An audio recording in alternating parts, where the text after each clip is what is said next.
Good morning, everyone. It's great to see you all this morning. I want to welcome our visitors here. I'm very thankful that you come here to worship with us. I find it greatly encouraging. This morning, our lesson will be from Matthew chapter 25, verses 31 through 46. Matthew 25, 31 through 46.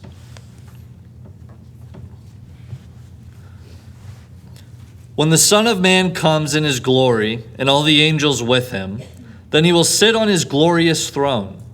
Before him will be gathered all the nations, and he will separate people one from another as a shepherd separates the sheep from the goats. And he will place the sheep on his right, but the goats on the left.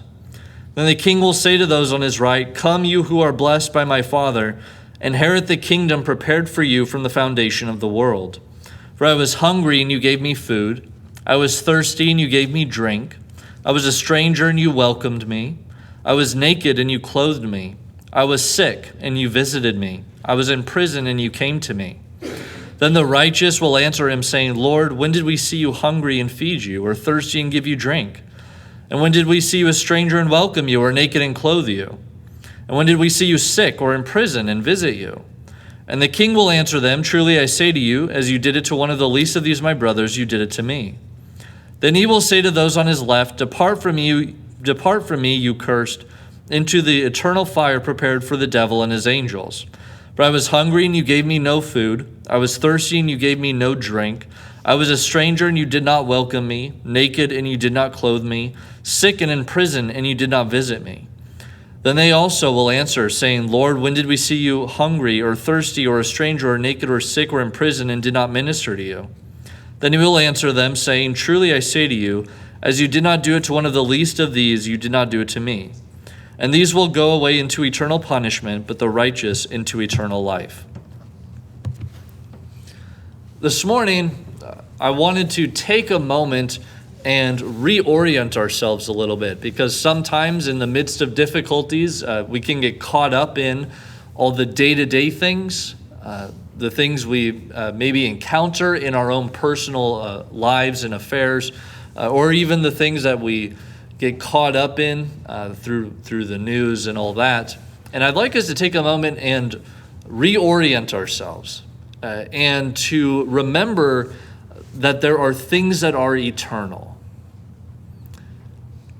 And taking a moment to remember the eternal can guide us. You know, I once listened to a lecture of a person. They were a historian in maps, and they specialized in maps. And they said that when we use the phrase "to reorient," that's because at the top of the map went the Orient, and so when you reoriented the map, you put the Orient back at the top. And in the same way, we want to put eternity back at the top. And what I'd like us to do is to look at this passage from the perspective of eternity and what that means, because I think the eternal is actually sometimes misunderstood. The eternal, really the essence of the eternal, is that it's beyond in some way. So eternity, as C.S. Lewis once said, eternity is not an infinite amount of time, it's beyond time. It's outside of time.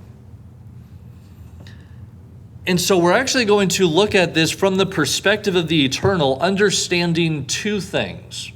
One, that the eternal is beyond time. It's outside of what we experience. And two, that the eternal is beyond what people can touch. It's beyond what people can manipulate. It's beyond what people can change. And so with these things in mind, the eternity being beyond in these two ways, being beyond time as well as beyond touch and effect, I want us to look at this passage. And first I'd like to look at and really consider the eternity of this king and this kingdom. Because if you don't understand Jesus in relation to king and the gospel in relation to a kingdom, it's hard to make sense of the gospel. Matthew, in his gospel especially, he really emphasizes the kingdom aspect of Jesus's ministry and Jesus's proclamation of this good news that this kingdom has come. Right? The war has been won. That's what the glad tidings were. That these people would, when they won a war, they would send people with good news, the gospel, glad tidings, to announce victory. And Jesus comes to announce victory. This kingdom, that he is king, is victorious. And if you don't understand the kingdom, then this judgment actually it doesn't make sense. There's a lot that falls through the cracks here. In fact, if you look in verse 34, the kingdom is the reward. The king says, "Come, you who are blessed by my Father, inherit the kingdom prepared for you from the foundation of the world." Right there, you have a king who is making judgments. If you don't have a kingdom, you don't have a king. That's like saying I'm the president of a country that doesn't exist. Right? I'm not a president. That's like taking a chess piece off the board and then trying to make moves with it. Right? It doesn't make moves. You need the board in order for the chess piece to mean anything. You need a kingdom in order for there to be a king. And so you have this judgment that is being pronounced on humanity by a king of a kingdom. And these people live in such a way that you would describe their behavior as kingdom behavior. And I'd like you to keep that in mind. We'll return to this idea. But you have in verses 35 and 36 these people living and acting and behaving in a certain way that is appropriate to the kingdom that they are about to enter into. And the punishment is not to enter into the kingdom. So this entire judgment is a judgment of a king declaring things about a kingdom. And that's important to understand the judgment itself and what's going on here. But I want us to understand that first, this kingdom is an eternal kingdom. So look at what's written in verse 34. "Come, you who are blessed by my Father, inherit the kingdom prepared for you from the foundation of the world." The kingdom has been the reward the whole time. Human beings have been designed to be people who inherit this kingdom since the beginning. But just think about this. So the kingdom is the reward, right? And it's been prepared for them since the foundation of the world. But then this behavior, the way they live, we don't really get this to its fullest extent until Jesus. So at the beginning of time, you have the kingdom prepared for people, but then, thousands of years pass, and now you've got these people who live in such a way that they were taught by Jesus. Isn't that odd? That sounds like we didn't actually know how to be human until Jesus came along. And in a certain respect, that's actually true from the Christian perspective. So why is there this disconnect? Well, because we're thinking in terms of time. Eternity is not like that. Because this is an eternal kingdom. It is outside of time. It is beyond time. So it can be prepared for people since the foundation of the world, and yet people are now learning how to be kingdom people to our best abilities through the person of Jesus. So this kingdom is an eternal kingdom in that it's beyond time, but also in that it's beyond people's abilities to touch it. It's beyond us. Which I think is actually really good news. This means no one can go in and ruin it before you get there. It's beyond touch. No one can touch it. No one can mess it up. It's already there for you. I think this is actually very good news to consider this from the perspective of the eternal, that when we get caught up in things that go on in our world, especially when you're thinking in terms of kingdoms, the hope is maybe I can live here long enough not to be bothered before people really mess it up. But the eternal kingdom's not like that. People can't touch it. They can't change it. It's beyond them. And no one can keep you from entering it. Right? There's no bureaucracy.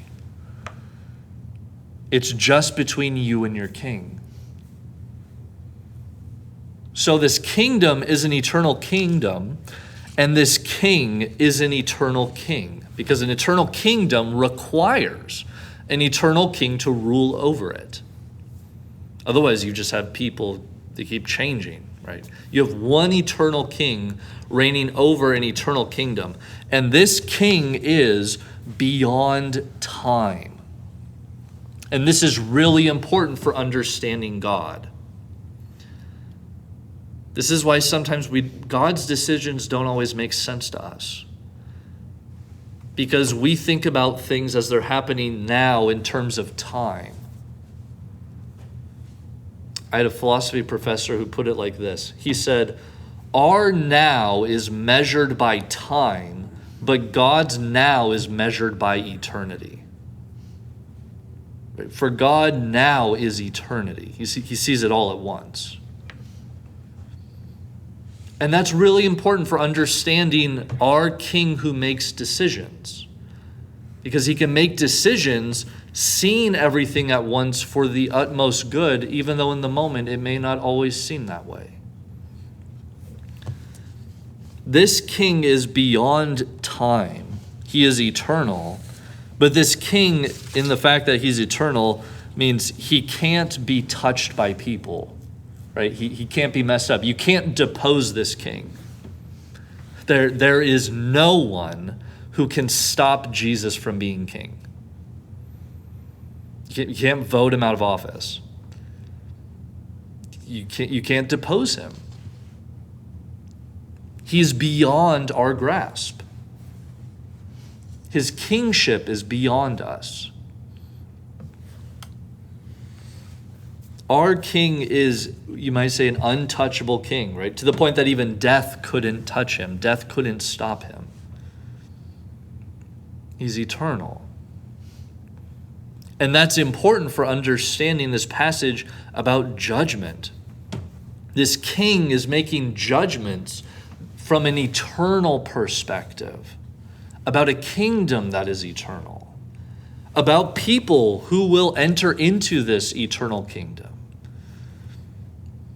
And because he is beyond human grasp, he is therefore ruler over all of us. Right? This is why you have, so in verses 31 and 32, you have verse 32, before him will be gathered all the nations, and he will separate people one from another as a shepherd separates the sheep from the goats. This king and this kingdom are eternal and are therefore over all kingdoms and all kings. And because this king makes decisions from this eternal perspective, this means that no kingdom can function except for the good and the glory of this king, even if it doesn't always seem like it in the moment.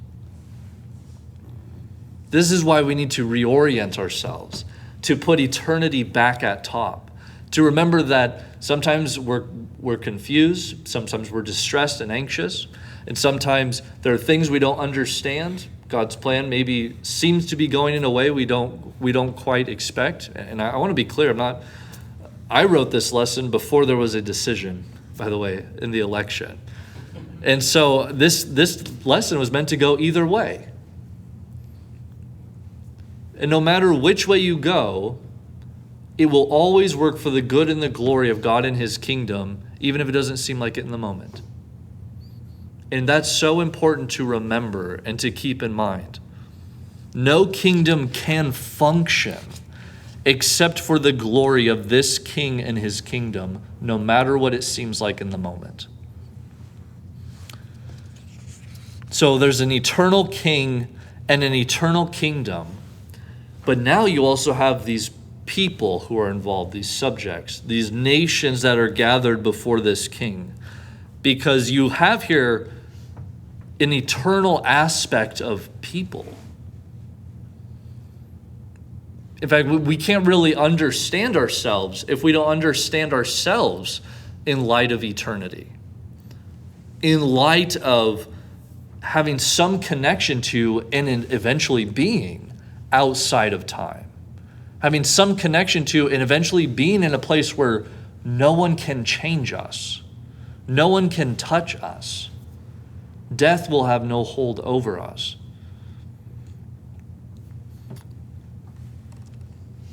We are a people then, when you look at this and you start asking who are Christians, how does eternity affect Christians? You start to see that Christians are a people who are concerned with what I'm going to call an eternal work. So verses 35 and 36, you have the work of this king's people who will enter into this kingdom. For I was hungry and you gave me food. I was thirsty and you gave me drink. I was a stranger and you welcomed me. I was naked and you clothed me. I was sick and you visited me. I was in prison and you came to me. This is an eternal work, meaning this is a work that extends beyond time. And it's a work no one can get in the way of. So this is a work that's outside of time, right? No, it always needs to be done. There will always be people who need to be fed, people who are sick, people who need to be clothed. There will always be this as long as we are in this flesh. It goes across time. It's a work that needs to be done, but ultimately what the work is the work of loving people. And that won't end. We'll always love people. The way we love people in this new kingdom may look a little different, but we're not going to stop loving people. It's an eternal work. It's a work that we will always be a part of. Now we live in a time where loving people looks often like this: giving people who are hungry food, giving people who are thirsty something to drink, visiting people who are imprisoned, clothing people who are naked. But this is a work that extends beyond politics, beyond borders, beyond time. This is an eternal kind of work.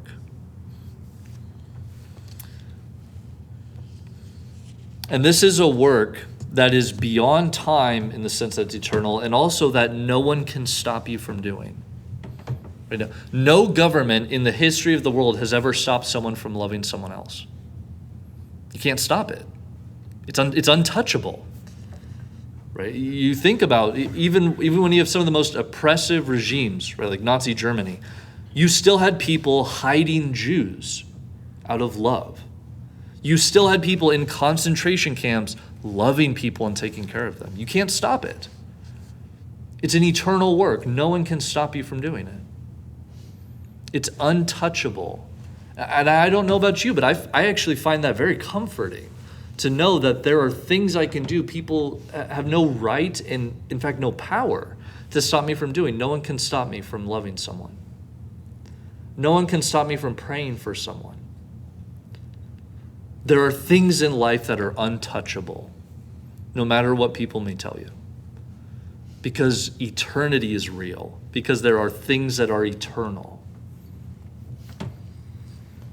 And by the way, this work here of feeding the hungry, giving something to drink to the thirsty, and so on, this is a work that we do even when things are hard. I don't know about you, but sometimes for me, when things are hard, I tend to say this is superfluous. I've got to focus on my things right now. But you know, when someone's in prison, life is not easy. When someone is hungry, life is hard for someone. This is a work that we do even when things are hard. Because the truth is that if we wait until things are easy to do hard things, we will never do hard things. Hard things always have to be done. That's why they're hard, right? This is something, it takes me a long time to learn things, but this is something I've learned, right? Hard things are actually hard things. That's why they're called that. And life, even when life is not easy, this is still a work that needs to be done. It's an eternal work that transcends time.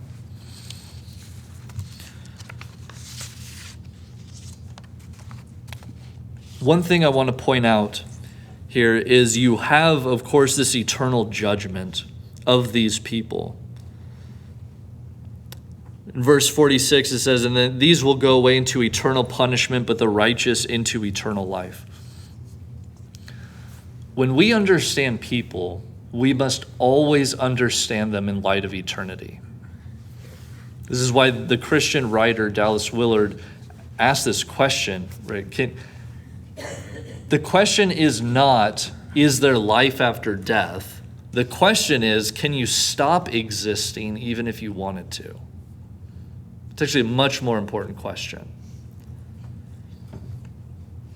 And people are eternal beings.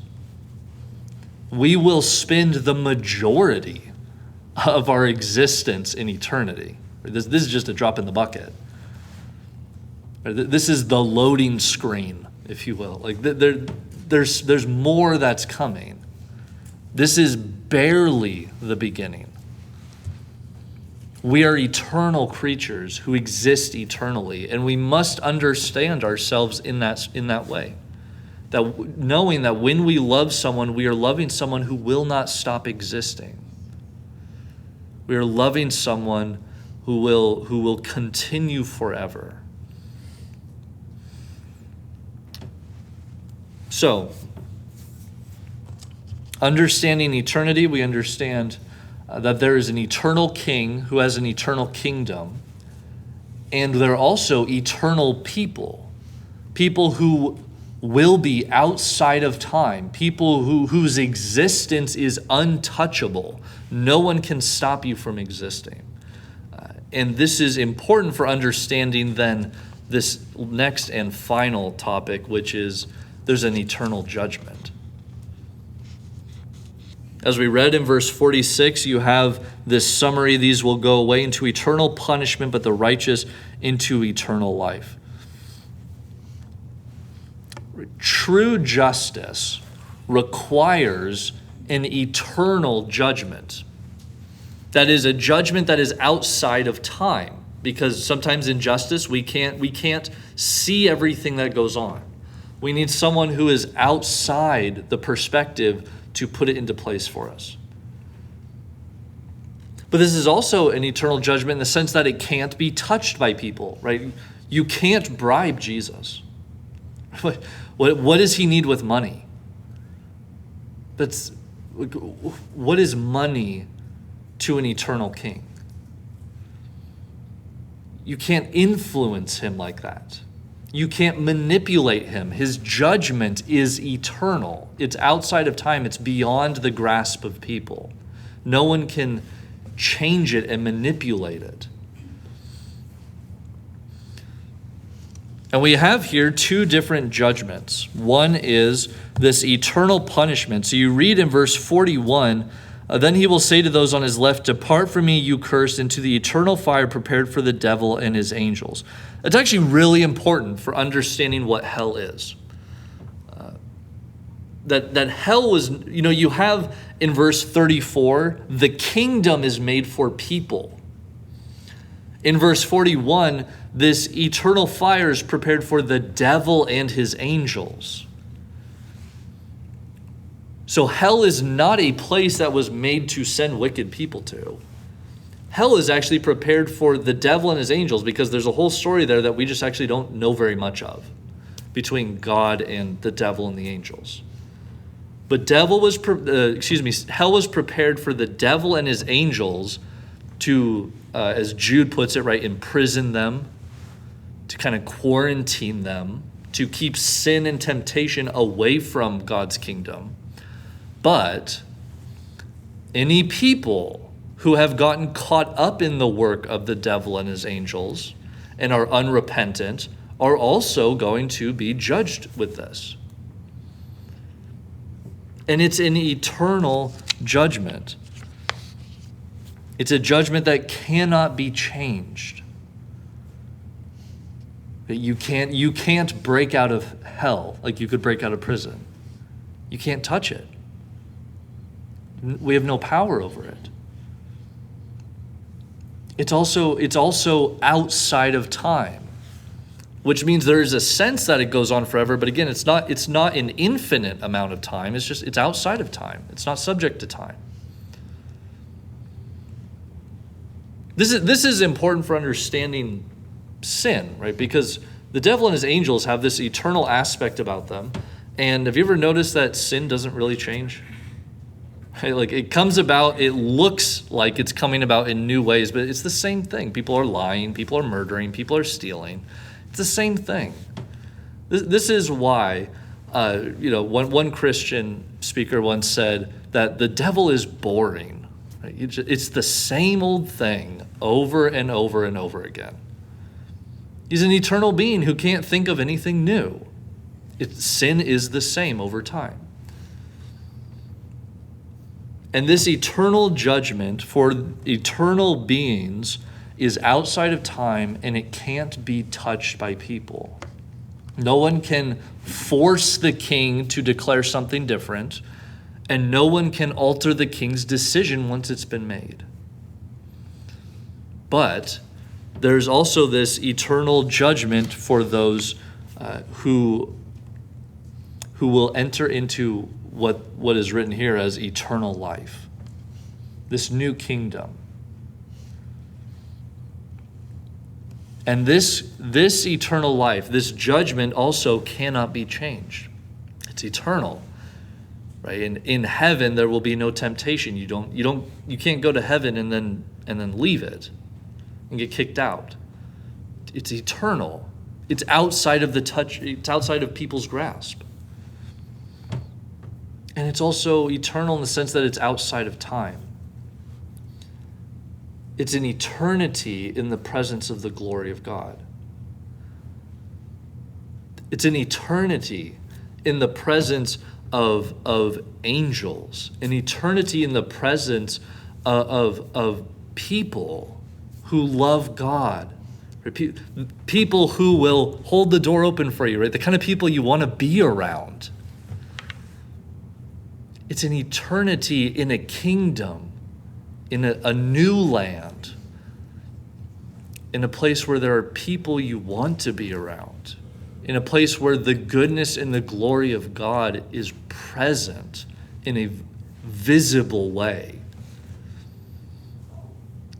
And it can't be touched by people. No one can take this from you. This is why Christians could go to their deaths when they were severely persecuted in the first few centuries. They understood, no one can take this from you. It's eternal. It's beyond the grasp of people. People can cut your head off, but they can't stop you from entering into this kingdom. There's nothing they can do about it.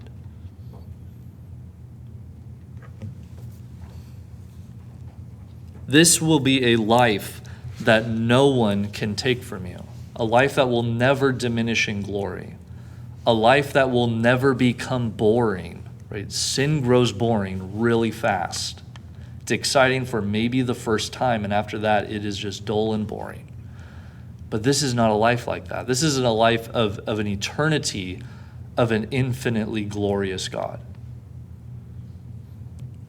A life outside of time, a life that people cannot take from you because it's outside their grasp. And this is a judgment that no one can stop Jesus from giving to you.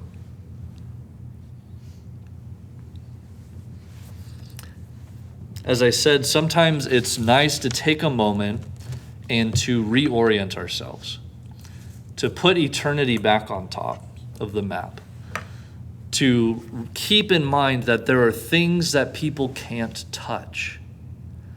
There are things that people can't take from you. There are things more important in life than what we often encounter.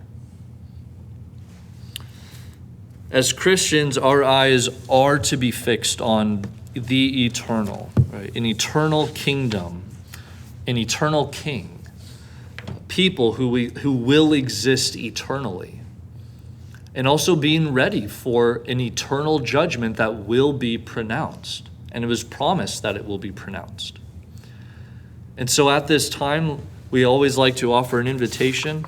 If you need help refocusing your eyes on the eternal, please talk to us. We would love to talk to you, answer questions you have, to pray for you.